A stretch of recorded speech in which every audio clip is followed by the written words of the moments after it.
Hello, students, and welcome to today's session on Introduction to Microeconomics. This chapter lays the foundation for your understanding of how economies work, why choices are made, and how scarcity impacts everyone, from individuals to governments. Let's begin with a basic but important question. What is an economy? An economy is a system through which a country manages its production, distribution, and consumption of goods and services.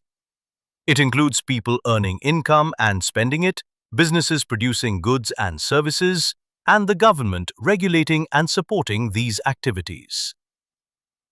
Now that we understand what an economy is, let's explore what economics means. Economics is the study of how people, businesses, and governments make choices due to limited resources.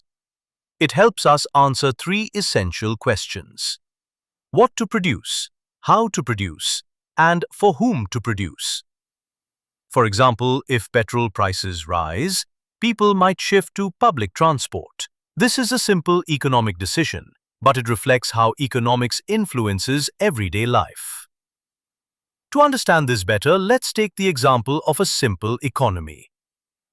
In a simple economy, people work to earn income and then spend that income to fulfill their needs. However, a key issue always arises. Our wants are unlimited, but our means or resources are limited. So whether it's a farmer, a carpenter, or a teacher, everyone must decide how best to use their time, money, or skills. Humans always desire more. Our basic needs include food and shelter, but our wants stretch beyond that: vacations, gadgets, entertainment, and more. But here's the reality. Resources such as time, money, land, and labor are limited. We cannot have everything we want. Therefore, we must make choices. And this brings us to the concept of economic decision-making. Now, what happens when we choose one option over another? So, when we make a choice, we give up something. That is known as opportunity cost. For example, if you decide to buy a new phone instead of going on vacation, the vacation you missed becomes your opportunity cost. So, every decision we make has a cost, even if it's not always in money. This brings us to the core economic problem. The biggest challenge every society faces is how to allocate and distribute scarce resources. This means deciding which sectors should receive resources. Should it be health, education, defense, or infrastructure? And once goods and services are produced, who gets what share of them? To deal with this, every economy must solve three fundamental problems. First, what to produce? Should we produce more food or more smartphones? Second, how to produce? Should we use human labor or machines? And third, for whom to produce? Should everyone get an equal share, or should it depend on income levels? Let's understand these problems more closely, starting with what to produce. This involves choosing between consumer goods like bread and clothes and capital goods like machinery. It also involves decisions like whether to produce civil goods or war goods. Additionally, it includes deciding how much of each item should be produced to meet public needs effectively.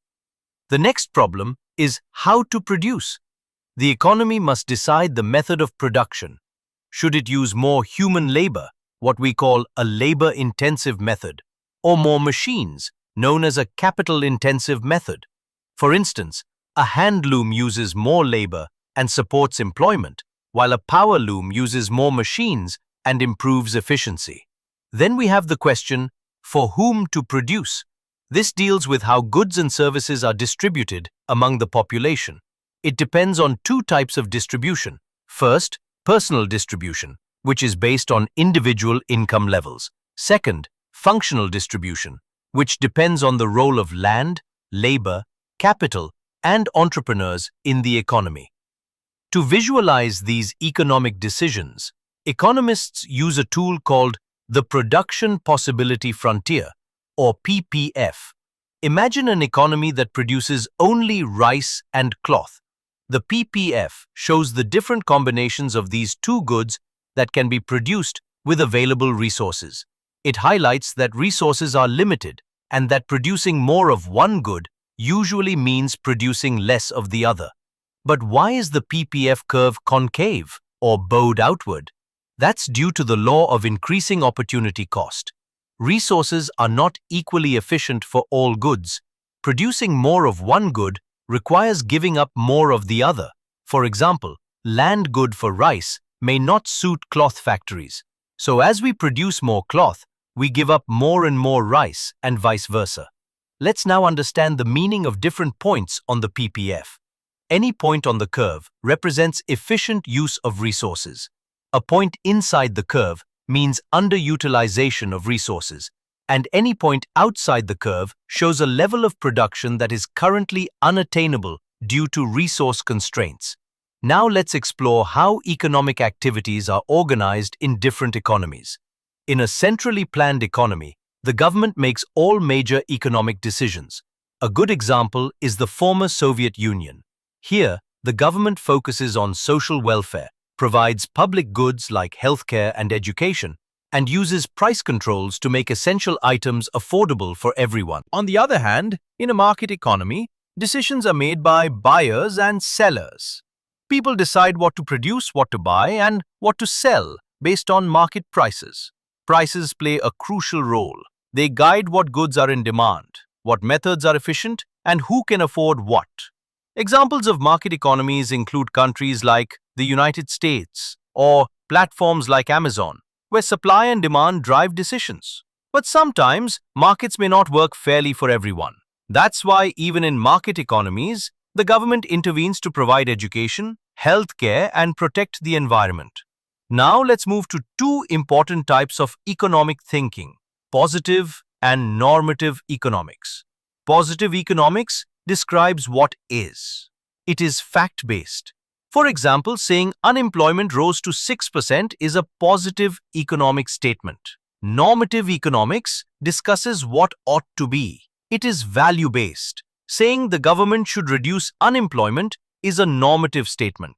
Both approaches are important for analyzing and improving economic systems. Finally, let's understand the distinction between microeconomics and macroeconomics. Microeconomics focuses on individual consumers, firms, and markets. It deals with questions like how much a firm should produce or how consumers react to price changes. Macroeconomics, on the other hand, deals with national and international aggregates such as GDP and inflation, etc. Let's quickly recap what we've learned. Economics is about making choices in a world of scarcity. It addresses the central problems of what, how, and for whom to produce. We use concepts like opportunity cost and tools like the PPF to understand trade-offs. Economies can be market-based or centrally planned. And finally, economics is divided into two branches: microeconomics and macroeconomics. That's all for today's session on Introduction to Microeconomics. I hope this has helped you build a clear and solid understanding of the core ideas. Thank you.